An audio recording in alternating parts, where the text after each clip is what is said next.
Ça fait déjà quelques années que j'accompagne des entrepreneurs à lancer et à réussir leurs projets. Et au fil de ces années-là, je me suis rendu compte d'une chose qui est assez inquiétante dans notre communauté, c'est la jalousie des hommes vis-à-vis des femmes. Écoutez bien ce que je vais vous dire ici aujourd'hui, parce que ça peut sauver une vie. Beaucoup d'hommes sont jaloux de leur femme, de leur partenaire. Parce que pour beaucoup d'hommes, leur masculinité s'exprime quand c'est eux qui gagnent le plus d'argent. Je ne sais pas si vous avez fait ce constat. Mais moi, dans mon activité de coaching, je me suis rendu compte que beaucoup de femmes sont frustrées, limitées, bloquées dans leur vie à cause de l'homme avec qui elles vivent. C'est parfois même des gens qui sont mariés depuis 10, 15, 20 ans. Mais quand vous entendez le cri de cœur de cette femme, vous avez mal. Parce que ces dames sont dans des relations avec des hommes qui, malgré les apparences, ne sont pas très à l'aise avec leur réussite. Vous avez des hommes qui vont vous faire croire qu'ils vous aiment. Mais en fait, ils vous aiment tant que vous êtes à la cuisine. C'est une manière de parler, mais beaucoup d'hommes, quand on dit la place de la femme à la cuisine, au-delà du fait que ce soit dans une cuisine, l'idée derrière, c'est de dire que la place de la femme, c'est dans les seconds rôles. Et beaucoup d'hommes ont intégré le fait que c'est eux qui doivent être les gens qui, financièrement, sont les plus à l'aise. Beaucoup de personnes ont du mal avec le fait que leur conjointe, leur dame, réussissent financièrement.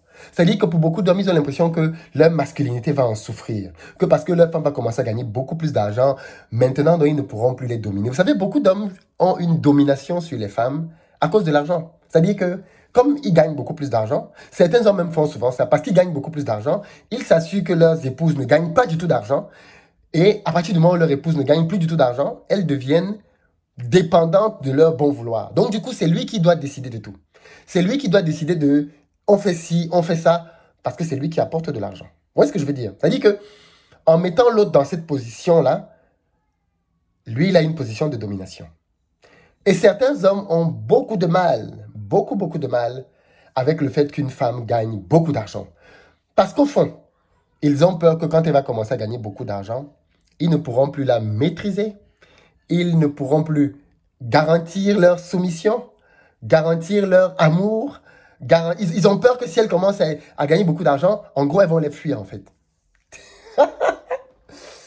Vous savez, si vous avez peur de ça, alors il faut vous séparer de cette femme. Si vous avez peur qu'une femme va rester, ça veut dire que vous pensez que cette femme est avec vous à cause de ce que vous avez et non à cause de qui vous êtes.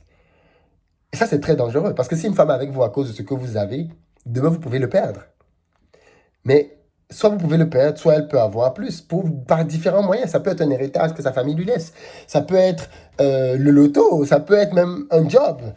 Il y a des gens qui se sont mis en couple. Au début de leur relation, le mari gagnait plus. La fille était étudiante. Mais quand la fille a fini, elle a commencé à travailler. Elle a eu des promotions. Aujourd'hui, elle gagne beaucoup plus que son mari.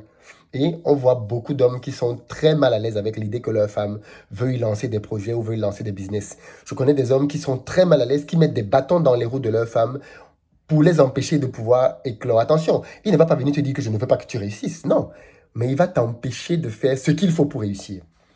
Si par exemple, lui, quand il a besoin de temps pour se consacrer à faire des choses, tu lui permets d'avoir ce temps. Quand toi, tu as besoin de ce temps, il ne te l'accorde pas.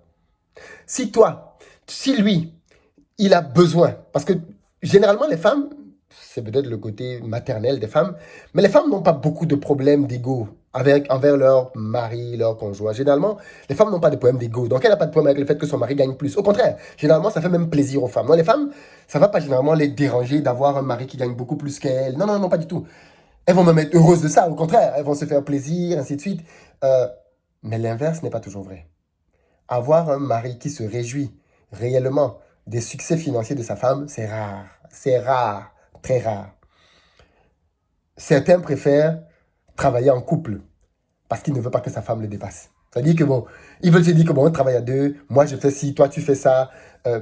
Mais en fait, pas toujours, hein, mais pour certains, c'est juste un moyen de ne pas laisser tout le talent de sa femme éclore. Et pourtant, quand on est dans un couple, en réalité, l'un des objectifs qu'on a, c'est de permettre à l'autre de devenir la meilleure version de lui-même. Si vous êtes avec quelqu'un dans une relation et que cette personne ne vous aide pas à devenir une meilleure version de vous-même, qu'est-ce que vous faites là, fondamentalement? Le but d'une relation, c'est clairement ça. C'est que votre conjoint, homme comme femme, doit contribuer à vous aider à devenir une meilleure version de vous-même. Il doit vous aider à détecter vos talents, votre raison d'être, pourquoi vous êtes là. Ça peut prendre des années, attention, c'est pas un claquement de doigts, ça peut prendre 5 ans, 10 ans. Mais le fait que vous soyez avec cette personne doit faire que, au fur et à mesure, vous vous épanouissez davantage dans la vie, vous vous découvrez, vous vous accomplissez beaucoup plus qu'au départ. C'est comme ça aussi qu'on fait pour savoir qu'on est dans une bonne relation. Une relation dans laquelle on s'enrichit et on grandit, dans laquelle on donne et on reçoit. Mais la réalité, c'est que beaucoup d'hommes ne sont pas d'accord avec ça. Beaucoup d'hommes vont jalouser leur femme. Beaucoup d'hommes vont empêcher à leur femme d'avoir certaines promotions. Vous avez déjà vu ça?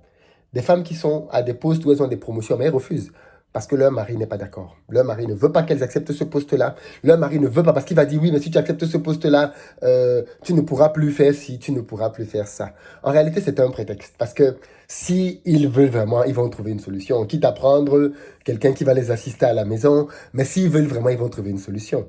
Mais fondamentalement, beaucoup d'hommes ne sont pas d'accord pour suivre, pour accompagner, pour motiver, pour galvaniser leurs femmes à devenir les meilleures versions d'elles-mêmes. Si vous êtes dans un couple et que vous avez quelqu'un qui fait ça, vous êtes avec quelqu'un de précieux. Et préservez-le, gardez cette personne parce que c'est rare. C'est rare. De ce que je vois en tout cas, beaucoup de femmes sont en prison dans des couples. Elles sont là depuis 10 ans, 15 ans, elles ont 3, 4 enfants, mais elles sont en prison parce que elle ne peut pas aller au-delà de ce que le monsieur à côté a décidé. Parce que le monsieur, lui, il a déjà vu à un certain stade. Et il ne peut pas permettre qu'elle aille au-delà. Certains même vont jusqu'à empêcher que leur femme travaille. Empêcher que leur femme travaille. Parce que X, Y, Z. Mais au fond, c'est beaucoup d'insécurité. Vous savez, si vous êtes avec quelqu'un comme ça, c'est pas vous le problème. Le problème, c'est cette personne-là. Cette personne a un problème de confiance en soi. Elle a un problème d'estime d'elle-même. Et elle trouve le moyen d'imposer aux autres, au travers d'un certain nombre de stratégies, des moyens de maintenir une certaine pression, une certaine domination. Moi, un grand frère m'avait dit, à l'époque, ça m'avait beaucoup aidé quand j'étais encore étudiant. Au contraire, c'est qu'il m'avait dit que c'est même bien quand une femme a beaucoup d'argent. Parce que c'est là que tu vois si elle tient vraiment à toi. C'est même très bien. C'est excellent quand une femme a beaucoup d'argent. Pareil pour l'homme. Parce que, au final, si tu as peur que ta femme ait de l'argent ou que si tu as peur qu'elle te quitte, c'est pas bon. Permets lui-même d'avoir beaucoup d'argent.